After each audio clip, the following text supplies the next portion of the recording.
예, 베드로전서 1장 18절로 19절 말씀이 되겠습니다. 우리 다 한번 인사할게요. 오해도 뵈니까 참 좋습니다. 오해도 뵈니까 참 좋습니다. 한 번 더 인사합니다. 무지 졸립죠? 네. 네, 그래요. 그래. 네, 여러분들의 잠을 확 깨워드리겠습니다. 자, 얼마나 피곤하세요. 그렇죠? 졸립죠. 식곤증까지. 예, 또 이제 날씨가 이렇게 점점 좀 따뜻해져 오니까 너무나 좋아요. 추운 걸 너무 싫어하는 사람이라 그냥 따뜻한 이런 햇살만 보더라도 너무나 행복한 것 같아요. 행복하시죠? 네. 네. 이제 한 두 주만 있으면 이제 여기 이제 사쿠라가 딱 필 거예요. 여러분 여기 앞에 우리 교회 앞에 요 사쿠라 요 나무 두 그루가 큰 게 두 그루가 있는데 이 사쿠라가 얼마나 이쁜지 몰라요. 여러분 식당에서 밥 드실 때요 사쿠라가 바로 눈앞에 있는데 얼마나 예쁜지 몰라요. 밥만 먹느냐고 밖에 못 보죠? 보세요. 얼마나 예쁜지 몰라요. 네, 조금만 더 기다리면 예쁜 사쿠라가 우리를 반겨줄 것 같습니다. 지난주에 우리가 17절 말씀을 봤어요. 외모로 하나님은 사람을 취하지 않고 보지 않고 행위대로 판단하신다. 그래서 그의 우리가 그를 아버지라고 부른즉 우리가 나그네 있을 동안에 그때를 두려움으로 지내자라고 그렇게 말을 했습니다. 그 두려움으로 지내야 할 이유는 다른 것이 아니었죠. 우리가 경계를 늦추지 말고 살아가야 해야 했던 거죠. 자, 그래서 우리가 그 두려움으로 지내라라고 할 때 경계를 늦추지 말아야 할 것에 대해서 여러분에게 말씀을 드렸습니다. 이제는 이제 그 18절, 19절 말씀 우리가 좀 보는데 이렇게 얘기해요. 너희가 알거니와라고 얘기합니다. 그러니까 유대인이라고 한다면 모두가 다 알고 있는 그러한 일이라는 거예요. 그것을 전제하에서 뭐라고 얘기하는 거니? 너희 조상의 유전한 망령된 행실에서라고 그렇게 말합니다. 조상의 유전한 망령된 행실이라고 이렇게 단정지어서 얘기하고 있는데 도대체 이 유대인들이 무엇에 어떠한 망령된 행실이 그들에게 누구나 다 알 수 있는 그러한 일들이 있었을까라고 하는 겁니다. 근데 여러분 이것이 무엇을 계기로서 이것이 망령된 행실이라고 하는 것이 만천에 밝혀졌냐면 그대로 늘 살았던 거예요. 그 모습 그대로. 근데 예수 그리스도의 은혜로 구속함을 받고요. 우리가 그렇게 살아왔던 것들이 얼마나 이것이 망령된 삶이었는가에 대해서 새롭게 발견하게 된 거예요. 그러니까 여러분 우리의 삶 가운데 우리의 삶의 계기는 항상 예수 그리스도로 거듭나는 삶을 살아야 돼. 그래서 그래야만이 예수 그리스도가 중심이 되어야만이 내 삶이 망령된 것인가 주의 진리를 따르는 것인가에 대한 분명한 분별력이 생기는 거예요. 그러니까 그 전에는 늘 그렇게 살았던 거예요. 근데 늘 그렇게 살았던 그 망령된 행실이라는 것이 과연 무엇이냐라고 할 때 그것은 다름이 아니에요. 그들은 항상 율법주의에 입각해서 살았어요. 여러분 율법주의라고 하는 거 율법주의 하면은 무엇이 떠올라요? 아주 그냥 안 좋게 우리에게 부정적인 인상이 꽉 젖어 있어요. 그렇죠? 율법주의 하면 그러면 여러분 율법이 나쁜 거예요? 율법이 나쁜 겁니까? 그래서 율법대로 사는 것이 나쁜 거라서 율법하면 아주 부정적인 개념이 우리에게 박혀져 있는 거예요? 아니죠. 율법이 나쁜 것이 아니에요. 율법이 절대 나쁜 것이 아니고 우리가 하나님께서 주신 것이 우리에게 주신 건 율법이잖아요. 하나님이 주신 거예요. 근데 하나님이 우리에게 주신 것이 나쁜 것일 리가 없어요. 왜 우리에게 율법을 주셨냐라고 할 때 그 목적에 대한 인식이 잘못된 것이에요. 우리는 죄인이에요. 그렇죠? 죄인이 그 무엇으로도 하나님 앞에 설 수 없음에도 불구하고 우리가 무엇으로 하나님 앞에 서려고 했던 겁니까? 율법이라고 하는 거. 하나님께서 우리에게 주신 그 율법이라고 하는 것을 통해서 우리가 하나님 앞에 당당하게 서려고 했던 그것이 잘못됐다는 거예요. 여러분, 율법 앞에서 당당할 수 있는 사람은 아무도 없어요. 근데 많은 사람들이, 유대인들이 어떻게 살았냐면 율법으로 자신의 당당함을 비추으면서 많은 사람에게 자랑거리로 내세우면서 살았던 거예요. 왜 그럴 수 있었느냐라고 할 때, 여러분, 율법이라는 것은 우리에게 하나님께서 율법을 주신 것은 그 율법을 통해서 우리의 본 모습을 깨달아 알기 위해서 하나님께서 율법을 주신 거예요. 근데 우리의 모습을 율법을 통해서 우리를 비춰서 보는 하나님의 말씀, 하나님의 계명으로서의 율법이 아니라 그 율법이 어떤 율법입니까? 다시 말하면 율법은 하나님께서 우리에게 내가 얼마나 흉악한 죄인인가, 내 죄악을 발견하려고 하나님께서 무엇으로 주신 거예요? 나에게 거울로 주신 거예요. 나의 모습을 보라고. 근데 전에도 말씀드렸지만 여러분, 율법이 나 자신을 보는 거울로 밝혔어요? 아니에요. 율법이 나 자신을 보는 거울이 아니라 남을 보는 돋보기가 됐던 거예요. 돋보기, 확대경이 됐던 거예요. 그래서 남의 허물과 죄를 더 크게 확대해서 보고 그것으로 정죄해버리는. 율법이 하나님께서 그 율법 앞에서, 하나님 주신 율법 앞에서 나 자신을 바라보고, 아, 나는 죄인이구나 라고 그렇게 나 자신을 비춰서 발견해야 되는데, 그 율법이 거울이 아닌 무엇이 됐다? 돋보기가 된 거예요. 그래서 누군가의 허물에 대하여서 정죄하고 누군가의 허물에 대하여서 더 크게 밝히려고, 그래서 그 사람을 정죄함을 통하여서 나 자신의 의로움을 드러내려고 했던 그런 모습들에 대하여서, 그렇게 살았던 그 모습이 그것이 정상적인 삶인 줄 알고 그렇게 살았던 거예요. 그래서 율법을 통하여서 나의 온전함을 하나님 앞에 내세우려고 했던 그런 삶이 얼마나 망령된 것이냐라고 베드로 사도가 얘기하는 거예요. 여러분, 우리도 마찬가지예요. 하나님 말씀 앞에서 우리는 의로워질 수 없어요. 그래서 하나님 말씀 앞에서 나는 철저하게 낮아져야만 하는 것입니다. 그리고 하나님 말씀 앞에서 내 형제를 향하여서 섬김의 자세가 필요한 거예요. 그래서 하나님께서, 우리 주님께서 이 땅에 오셔서 당신이 몸소 친히 섬김의 본을 보여주신 거죠.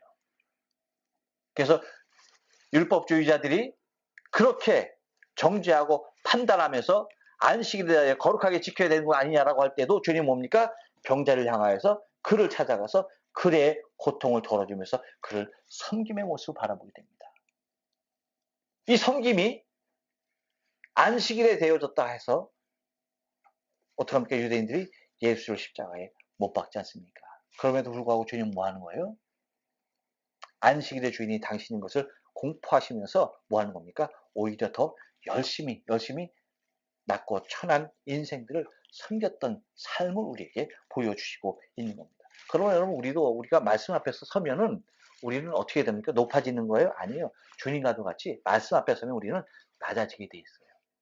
말씀 앞에 서 있지 못하니까 내 자신이 하늘 높은 줄 모르고 높아져 가는 거예요. 그래서 나의 자존심을 건드리거나 나의 기분을 상하게 하거나 나의 무엇인가 좀 불리하거나 불쾌한 일이 있으면 참지 못하고 거기에 대해서 울분하고 거기에 대해서 공분에 맞지 않는 것을 바라보게 돼요. 이유가 뭐냐? 그것은 말씀 앞에 내 자신을 온전히 비추지 못해서 그렇다는 겁니다. 그러니까 그들이 행하였던 삶이라고 하는 것은 곧 그러한 율법주의적인 삶을 통하여서 나 자신을 바라보고 나 자신이 하나님 앞에 무릎 꿇는 것이 아니라 그 누군가를 그 율법에 빗대어서 무릎 꿇게 하려고 하는 거예요. 그러니까 엄밀히 말하면 하나님 앞에 무릎 꿇게 하는 것이 아니죠. 자기 자신 앞에 무릎 꿇게 하려고 하려고. 그래서 자신은 누가 되는 겁니까? 자신이 하나님이 되어지는. 그것이 바로 뭐예요? 율법주의라고 하는 거예요. 율법이 나쁜 것이 아닙니다.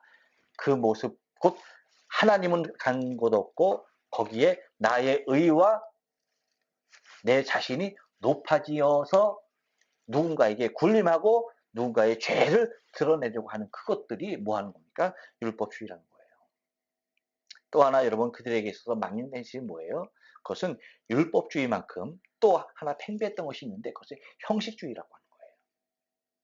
여러분, 우리가 한번 따져보면 우리도 하나님 앞에 예배할 때에 일정한 형식에 의하여서 하나님 앞에 예배 드려져요. 그렇죠? 그러니까 이것도 형식이 나쁘다는 것이 아니에요. 형식이 나쁜 것이 아니고요. 단지 형식을 통하여서 이 형식이 자신의 의로 무장하는 데에 문제가 있다는 거예요. 그래서 이 형식에 들어오지 않냐면 뭐예요? 다 정죄의 대상이 되고야 만다는 것이죠. 그래서 여러분, 이게 우리나라 이 한국 기독교의 이 변환기 때마다 얼마나 많은 이 비진리가 이 진리 위에 군림했는지 몰라요. 여러분, 진리는 뭐예요? 오직 하나님의 말씀이에요. 본질, 그것이 본질이죠. 근데 비본질이 있어요. 우리가 드려지는 이 형식도 사실은 본질이 아니에요. 살아계신 하나님 앞에 나가게 하는 것, 하나님 앞에 나와서 예배하는 것, 이것이 본질이죠. 그렇죠? 근데 비본질, 곧 이런 형식적인 문제가 이것 아니면은 아니다, 이것 아니면 다 잘못된 것이다라고 아주 그냥 단정 지어 버리는 거죠. 그래서 그 예배의 이름에도 막 뭐 시비 거는 것들이 많았잖아요. 뭐, 뭐 열린 예배 하면 뭐 그럼 우리는 뭐 닫힌 예배냐 뭐 그런 식으로 그렇죠. 어? 뭐, 예. 뭐 찬양 예배다 뭐 다른 거 뭐 다른 뭐 예배 아니냐.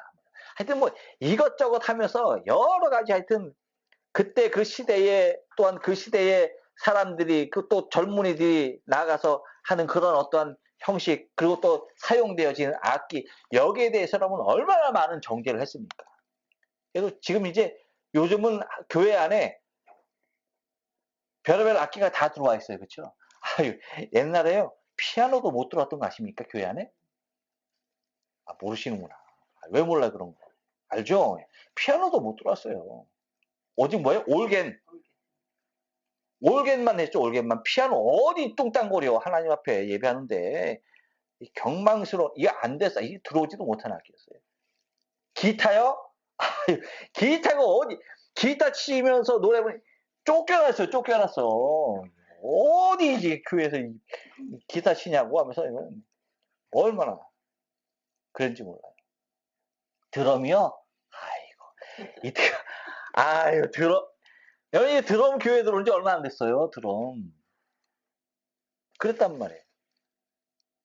다이스케가 드럼을 열심히 잘 치는데 때를 잘 만난 거지, 그치? 아이 다이스케 교회 안에도 못 들어올 뻔했어. 어디 드럼 그랬단 말이에요. 여러분 이거 비본질적인 거거든요. 진리 아니에요. 무엇을 통하였으니 하나님 앞에 영광 돌리고 그것이 목적 곧 하나님을 섬김에 대한 하나님을 예배하는 데 대한 모습 곧 그것이 뭐예요? 형식을 하나님의 진리 본질보다도 더 위에다 두는 거예요. 그래서 그것만이 답이다라고 그렇게 주장하고 외쳤던 그런 모습도 우리가 바라보게 되어지죠. 그러니까 이런 여러분 형식주의가 우리 자신을 나만이 옳다라고 하는 이 형식에서 벗어나는 것은 잘못됐다라고 하는 그러한 정죄의 모습이 거기에서 또 발견된다는 거죠. 그렇기 때문에 조상의 망령된 이런 행실들이 얼마나 무지했던 것인가에 대해서 베드로 사도가 얘기하고 있는 겁니다. 또 하나 여러분 외식주의가 있죠. 여러분 우리에게 있어서 격식이라고 하는 것 이것은 굉장히 필요한 거죠. 그렇죠?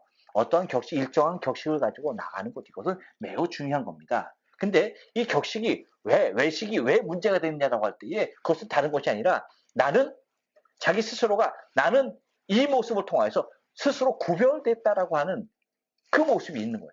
하나님께서 나를 구별하신 것인데 그 모습이 아니라 은혜로 구별되어진 것이 아니라 내가 그러한 격식을 통해 내가 그것을 갖춤으로 말하면서 나는 그곳에서 구별되어진 사람이다라고 하는 그러한 외식적인 모습들이 여러분 얼마나 많은 부조리와 얼마나 많은 혼란을 낳게 했는지 모르죠. 바로 이런 것들이 뭐예요?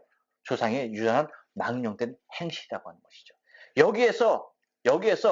여기에서 우리가 구속된 것은 뭐라고 얘기합니까? 은이나 금이나 없어질 것으로 되지 아니했다라고 그렇게 얘기하는 거예요. 여러분 한번 보세요. 우리가 이런 망령된 것에서 여러분 예수 그리스도 은혜로 구속된 것이 만약에 은이나 금같이 이러한 물질적인 것으로 우리가 구속함을 입었다고 한다면 도대체 얼마를 내야 됐을까요? 여러분 돈 많은 사람들은 문제가 없겠죠. 그럼 동경 연합장로 교인들은 내가 알기로는 10분의 1도 구속 못 받았을걸요? 가난한 사람들이 여러분 은 있어요? 은 없죠? 아, 금이 있구나, 금. 은은 없구나. 아, 금은 있구나, 금. 예? 금 있어요? 은기거리 있어요. 은기거리. 네. 여러분 금 있어요, 금? 네, 금. 금도 있고. 부자네. 아, 그래요. 이렇게 은이나 금이 있는 사람은 걱정 없어. 걱정 없어. 은도 없고 금도 없는 사람 손 들어봐. 다이스키 하나네? 나하고? 다 있네? 그러고 보니까, 아, 내가 잘못 알고 있었네. 동경 연합장로교회들 다들 부자네. 부자였네. 나만 은이 없고 금이 없네. 저런. 다이스케, 네가 내 위로가 된다. 그래. 여러분, 보세요. 이렇게 있는 사람들은 그걸 통해서 구속되지만, 없는 사람들은 어떨게요? 아, 은과 금은 있는데 돈이 없다. 제가 간단하게 해결해 드릴게요. 그거 갖고 오세요. 갖고 오세요. 간단하게 해결해 드릴게요. 뭐 이렇게 어렵게 생각하세요. 여러분, 근데 여기에 문제가 있는 거예요. 뭐냐면, 보세요. 뭐라고 얘기하오니, 은이나 금같이 없어질 것으로 하는 것이 아니다. 뭐예요, 여러분? 은이나 금은 어떻게 된다? 없어진다, 없어진다. 그러므로 이 얘기는 뭡니까? 이 얘기, 이퀄 뭐냐 하면, 구원의 상실성이죠. 은이나 금으로 만약에 우리가 구속된 것이라고 한다면 그것이 없는 순간 뭐예요, 우리는? 그렇죠. 우리가 구속된 것이 상실되고야 만다는 거예요. 그러니까 구속돼도 문제로 남을 수밖에 없다는 거죠.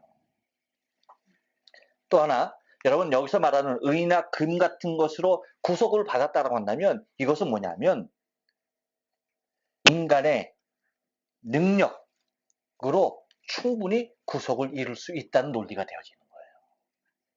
그렇기 때문에 여러분 있으면 누구나 할 수 있는 것으로 하나님께서 구원을 주신 것이 아니에요. 다시 말하면 우리에게 구속된, 우리에게 주어진 죄에 속함, 우리에게 주어진 구원의 문제는 곧 인간의 편에 서서 내가 갖고 있는 그 무엇으로 퍼센트지를 하나님께 제공함으로 통하여서 이루어진 게 아니라는 거예요. 그래서 여러분 우리가 구원을 얘기할 때 신인 협력론이 아니에요.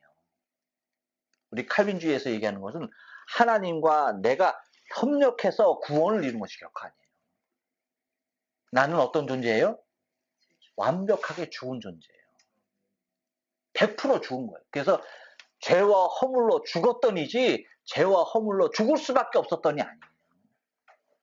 무슨 얘기인지 아시죠? 완벽하게 죄와 허물로 죽었던 우리를 예수 그리스도의 보혈로서 우리를 구속하신 거예요.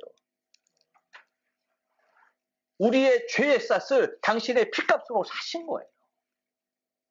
그렇기 때문에 여러분 내가 어떤 의의가 있어서 하나님 앞에 나가서 내 의지로 하나님께서 베풀어 주신 구원의 밧줄을 붙잡았다? 이걸 여러분 아니에요.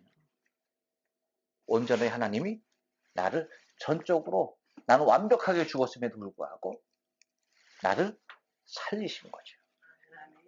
그렇기 때문에 인간 편에서 구원에 관하여서 단 눈곱 하나만큼도 작용된 것이 없는 거예요. 그렇기 때문에 여러분 우리의 구원이 귀한 거란 거예요. 그래서 없어질 은과 금으로서 이룰 수 없는 귀한 것이라는 것입니다. 그래서 뭐라고 얘기합니까? 이렇게 얘기해요. 19절에 오직 흠없고 점없는 어린 양 같은 그리스도의 보배로운 피로 한 것이라. 할렐루야. 아멘. 이것이죠. 이것이 복음이죠. 이것이 복음이고, 이것이 진리고, 이것이 우리의 생명이에요.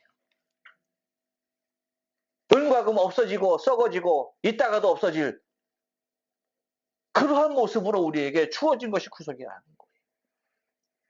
오직 하나님의 어린 양 대신 흠도 없고 점도 없는 어린 양 같은 예수 그리스도의 그 보혈로 우리가 구속함을 입은 거예요. 그렇기 때문에 우리가 평생의 삶을 하나님 앞에 감사하며 살아야 되는 거예요.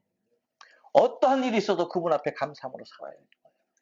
어떠한 일이 있어도 그분 앞에 우리의 삶을 드리며 살아야 할 이유가 거기 있는 거예요.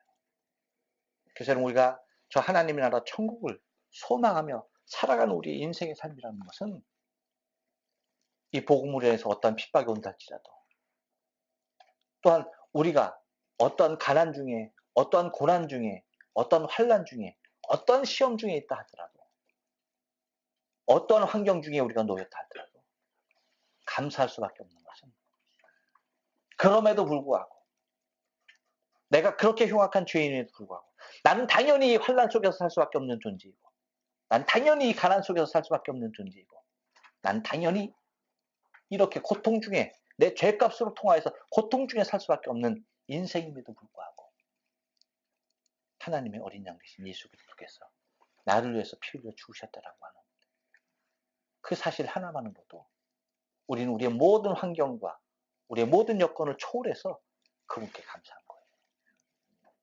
그 모습이 여러분 우리의 신앙의 본 모습이고 우리가 하나님 앞에 구속받은 백성임을 증거하는 것으로 믿어요.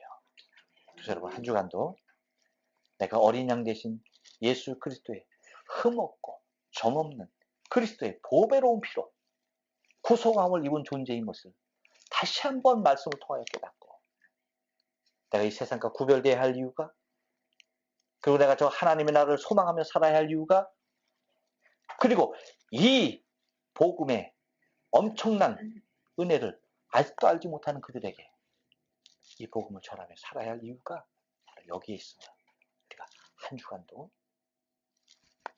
느끼면서 감사하면서 살아갈 수 있는 저 여러분의 신앙의 삶 되어줘야 할 줄로 믿습니다. 기도해요.